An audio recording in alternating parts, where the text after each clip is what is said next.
Rijeka 56, Hajduk 50. Hrvatski nogomet bolje bilo da Dinamo bude prvak vis-a-vis sredstava kojeg svaki klub dobije za ulazak. Pogledajte, zašto? Zato jer Dinamo ima takav količnik da vrlo lako, dobro sad se vidi, ne može ući direktno u Ligu prvaka, ali može lakše ući nego da bude Hajduk koji nemaju ili Rijeka.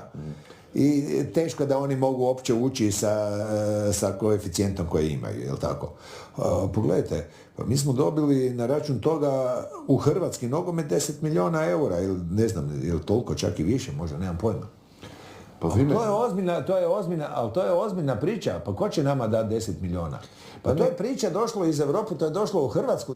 Ali ispitam vas to samo zbog toga što je ono, ne vidite sporno to kad vi to velite? Pa ne vidim sporno. Ljudi, znate kako će vam ljudi, on favorizira Dinamo, pustit će Dinamo zbog toga. Pa dobro, pa to je...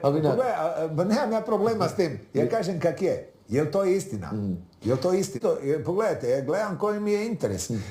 Ja da dođem u Lokomotivi do 1 000 000 eura, pa ja moram prodati ozbiljnog igrača. I imam igrača manje. A to je čista lova, čisti... To ti sjedne, znaš kak je lijepo. To ti je 3 mjeseca u Lokomotivi života. Je, i za većinu klubova je tako. I za većinu klubova je tako. Mislim, ja govorim to s tog aspekta. Pa to svi znaju.